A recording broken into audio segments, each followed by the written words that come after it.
కూటమి ప్రయాణం కేవలం ప్రభుత్వ ఏర్పాటు కోసం కాదని జాతి నిర్మాణం కోసమని ఉప ముఖ్యమంత్రి పవన్ కళ్యాణ్ స్పష్టం చేశారు. రాబోయే తరాలకు బలమైన వ్యవస్థలను అందించడం, వచ్చే తరాలకు ఉపయోగపడేలా నిర్ణయాలు తీసుకోవడమే సుస్థిరాభివృద్ధి అన్న పవన్ కళ్యాణ్ అదే వికసిత్ భారత్కు మార్గమని చెప్పారు. కూటమి ప్రభుత్వం 2 ఏళ్ల పాలనలో ఇచ్చిన హామీలన్నీ అమలు చేశామన్న పవన్ కళ్యాణ్ వైసీపీ హయాంలో ధ్వంసమైన వ్యవస్థలను పునరుద్ధరించామని తెలిపారు.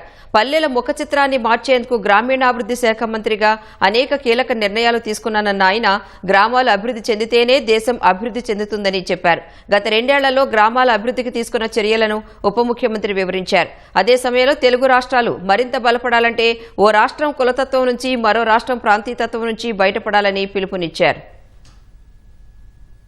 వ్యవస్థ కనుక న్యాయం చేయకపోతే కులమే ముందుకొస్తుంది. వ్యవస్థ బలహీన పడితే ప్రాంతీయత ముందుకొస్తుంది. వ్యవస్థపై విశ్వాసం తగ్గితే సమాజం చాలా చిన్న చిన్న గుంపులుగా విడిపోతుంది. తెలుగు రాష్ట్రాలు మరింత బలపడాలి అంటే ఒక రాష్ట్రం కులాల పరిమితుల్ని దాటాలి, మరొక రాష్ట్రం ప్రాంతీయత పరిమితుల్ని దాటాలి. మనందరం కలిసి భారతీయత వైపు అడుగులు వేయాలి. 2047 నాటికి వికసిత్ భారత్ నిర్మాణం పార్లమెంట్ భవనం నుంచి కాదు, 2.6 లక్షల గ్రామ పంచాయతీల నుంచి ప్రారంభమవుతుంది. భారతదేశ భవిష్యత్ పార్లమెంటులో మాత్రమే కాదు, గ్రామ సభల్లో కూడా రాయబడుతుంది. ఒక చిన్న వాగు ముందుగా తన పరిసర భూములకి నీరు అందించి తర్వాత ప్రధాన నదిలో కలుస్తుంది. అలాగే ప్రతి పంచాయత్ ముందుగా తన గ్రామాలను అభివృద్ధి చేసుకోవాలి. అప్పుడు మండలం బలపడుతుంది, రాష్ట్రం బలపడుతుంది, జిల్లా బలపడుతుంది, తద్వారా దేశం బలపడుతుంది. ప్రజల భాగస్వామ్యం లేకుండా అభివృద్ధి అనేది సాధ్యం కాదు.